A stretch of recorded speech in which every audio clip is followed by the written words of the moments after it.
خلينا نجاوب في الفيديو عن أشهر سؤال بيجي في الكوكب كله، هو هل لازم أكون بعرف أرسم عشان خاطر أدخل امتحان القدرات أو أدخل كلية فنون جميلة أو فنون تطبيقية ولا لأ؟ بس في الأول خلينا نوجه شكر خاص لأستاذ زغلول عشان خاطر هو اللي بيساعدنا في إن هو يشيل المايك الفترة ديت. تحية لأستاذ زغلول. يلا بينا. هل لازم أكون بعرف أرسم عشان أدخل فنون جميلة أو فنون تطبيقية؟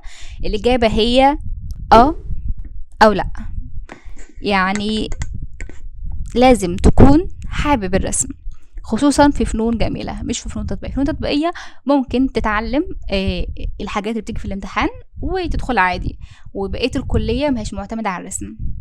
انما في فنون جميله لازم أن تكون، حتى لو انت مش بتعرف ترسم دلوقتي، بس لازم أن تكون انت حابب انت تتعلم الرسم، فتتعلم الرسم عشان تدخل امتحان القدرات، واللي جاي بعد كده في الكليه كله معتمد على الرسم اولا واخيرا.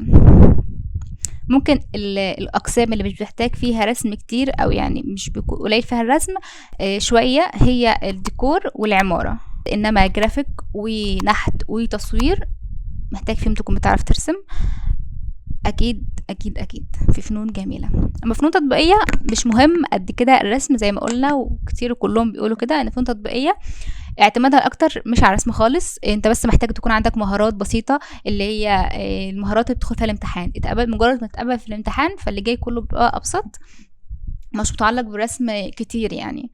او حتى لو انت مستواك ضعيف في الرسم عادي بتقدر تمشي في فنون تطبيقيه. اما في فنون جميله لو مستواك ضعيف في الرسم بتتفحت، يعني مستواك ضعيف لما تتعلم. يعني في فرق دلوقتي، انا مستواي ضعيف في الرسم بس انا لسه هبدا اتعلم، فهبدا ادخل الامتحان القدرات، اتقبلت خلاص بقى هنا بدانا حرفيا مرحلة تعليم الرسم. هتعلم أكاديميا فهتكون شبه الناس انت بتشوفها على النت ورسمها واو ديت، يعني مش قبل ما تدخل بتكون رسمك واو. يعني احنا قبل ما ندخل الكلية كان الرسم بتاعنا بشع يعني، انما لما دخلنا اتعلمنا على مدار ال5 سنين قدروا يوصلوا لمرحلة الرسم ديت.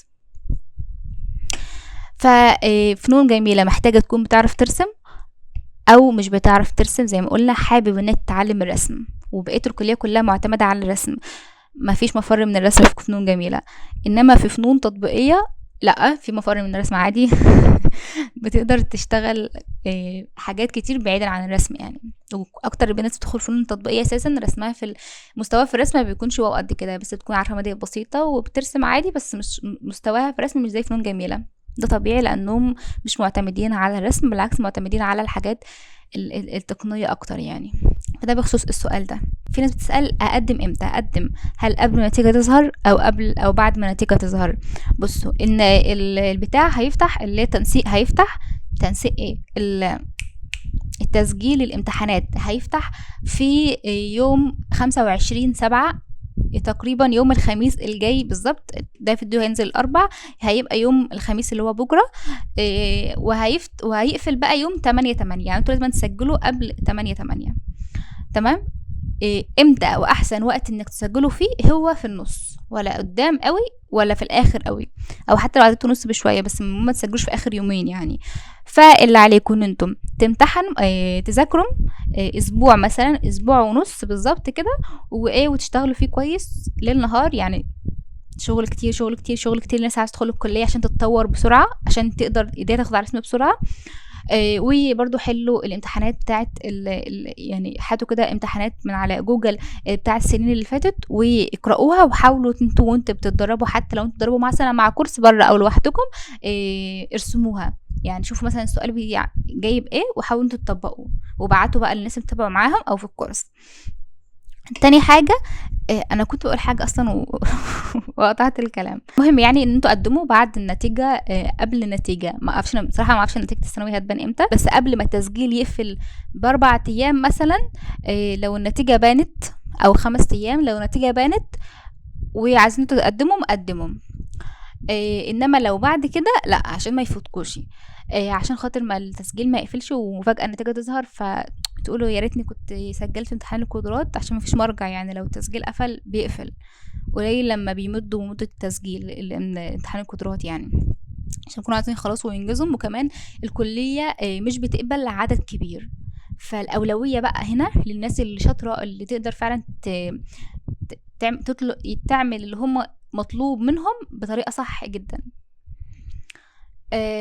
بس الموضوع برضه في نفس الوقت مش صعب. بصوا اي حاجه في البدايه عموما بتكون صعبه وانتوا بتتعلموا لسه في الاول، اي حاجه خاصه بقدرات تحس الموضوع ملعبك وانتوا مش فاهمين اي حاجه، عشان بس انتوا اول مره تتعرضوا للحاجات ديت.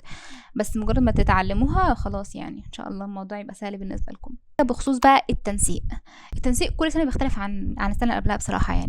يعني انا سنه ما كنت عامله من 5 سنين كان حتى في ادبي، يعني عشان انا كنت ادبي، فحتى في الادبي كان واخد من خمسة من كام، من 93 او 92. انما يعني في العلم بقى بياخد اكتر، يعني في العلم ممكن كان واخد من 95 ولا حاجه، لان المجاميع ايامي كانت مثلا عليه شويه، فكانوا واخدين، فكانت التنسيق واخد من اعلى. فانتوا على حسب السنه اللي فاتت مثلا كانت واخده من حاجه و70، والتانية واللي هي ادبي كان واخد من حاجه و60، وقبل مثلا قبل سنتي برضو كان واخده من حاجه و60.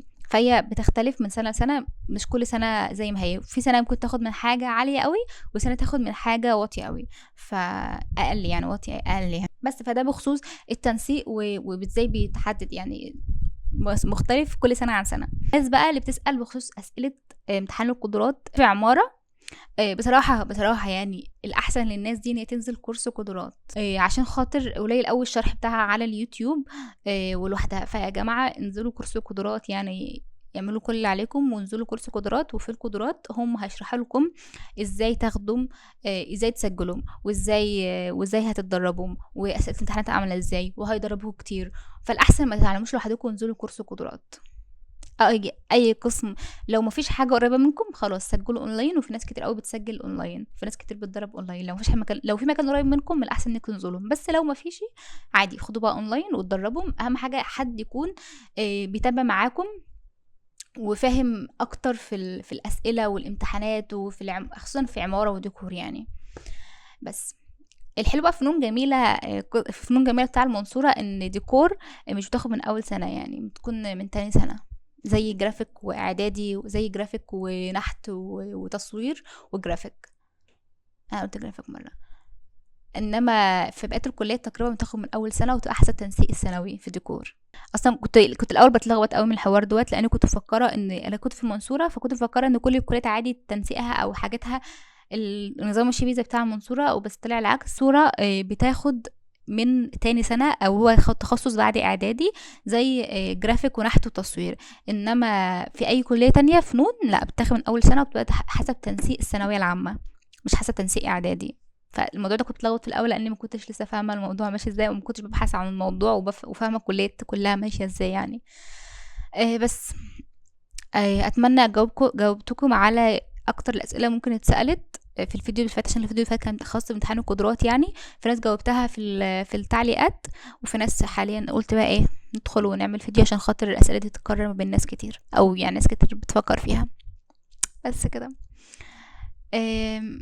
بالتوفيق للجميع ان شاء الله، وان شاء الله كل يدخل الكليه اللي هو عايزها والقسم اللي هو عايزه، وبالتوفيق والنجاح ان شاء الله. وممكن نقدم بقى تحيه كبيره لاستاذ زغلول في التعليقات، عشان خاطر هو بصراحه تعبان معانا. ميرسي. بس كده، باي باي.